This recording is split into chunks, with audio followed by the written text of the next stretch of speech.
महाराष्ट्राच्या राजकारणात एक नाव पुन्हा जोरदार चर्चेत आलंय. ते नाव म्हणजे धनंजय मुंडे.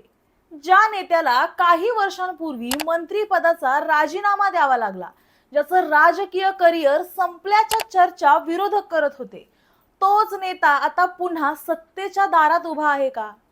राष्ट्रवादी काँग्रेसच्या वर्धापन दिनाच्या व्यासपीठावर काल जे घडलं त्यानं महाराष्ट्राच्या राजकारणात नवी चर्चा सुरू केली आहे. कारण धनंजय मुंडे यांनी आपल्या भाषणातून केवळ भावना व्यक्त केल्या नाही, तर थेट पक्ष नेतृत्वाला संदेश दिला.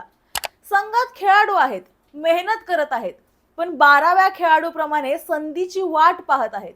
हे वाक्य बोलताना मुंडे फक्त कार्यकर्त्यांच्या विषयी बोलत नव्हते. राजकीय जाणकारांच्या मते ते स्वतःच्याच पुनरागमनाची कथा सांगत होते.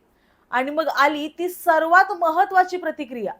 राष्ट्रवादीचे ज्येष्ठ नेते प्रफुल्ल पटेल उभे राहिले आणि त्यांनी एकच वाक्य म्हटलं, धनंजय, तुझा इशारा आम्हाला समजलाय. क्रिकेटमध्ये रिटायर्ड हर्ट झालेला खेळाडू पुन्हा बॅटिंगला येऊ शकतो. बस, हे वाक्य संपलं आणि राजकीय चर्चांना अक्षरशः उधाण आलं.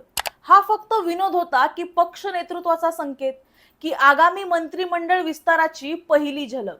कारण वास्तव हे आहे की धनंजय मुंडे आजही राष्ट्रवादी काँग्रेसचे मराठवाड्यातील सर्वात प्रभावशाली नेत्यांपैकी एक आहेत. बीड पासून मराठवाड्यापर्यंत त्यांचं मजबूत संघटन, कार्यकर्त्यांची मोठी फळी आणि निवडणूक जिंकून देण्याची क्षमता पक्षासाठी महत्त्वाची मानली जाते. मार्च 2025 मध्ये संतोष देशमुख हत्या प्रकरणानंतर निर्माण झालेल्या राजकीय दबावामुळे मुंडेंना मंत्रिपद सोडावं लागलं. त्यांच्यावर थेट आरोप नव्हते, मात्र नैतिक जबाबदारी स्वीकारत त्यांनी राजीनामा दिला. पण राजीनामा दिल्यानंतर सुद्धा त्यांनी राजकारणातून माघार घेतली नाही. उलट कार्यकर्त्यांशी संपर्क कायम ठेवला, संघटना मजबूत ठेवली आणि स्वतःचं राजकीय अस्तित्व जिवंत ठेवलं. म्हणूनच आज प्रश्न फक्त धनंजय मुंडेंचा नाही, तर प्रश्न आहे राष्ट्रवादी काँग्रेसच्या पुढील राजकीय रणनीतीचा.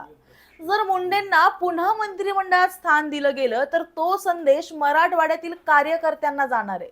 पण जर त्यांना पुन्हा संधी मिळाली नाही तर पक्षातील त्यांच्या समर्थकांमध्ये नाराजगी वाढण्याची शक्यता देखील नाकारता येणार नाही. म्हणूनच कालच्या व्यासपीठावर झालेला हा संवाद साधा संवाद नव्हता. तो होता एका राजकीय पुनरागमनाचा ट्रेलर. आता फक्त वाट पाहायची आहे ती अंतिम निर्णयाची. धनंजय मुंडे पुन्हा मंत्री होणार का, याचं उत्तर येत्या मंत्रिमंडळ विस्तारात मिळेल. पण तुम्हाला काय वाटतं? धनंजय मुंडेंना पुन्हा मंत्रिपद मिळायला हवं का? होय किंवा नाही? आपलं मत कमेंटमध्ये नक्की सांगा आणि महाराष्ट्राच्या राजकारणातील अशाच इनसाइड आणि एक्सक्लुझिव्ह बातम्यांसाठी पाहत रहा पॉलिटिकल महाराष्ट्र.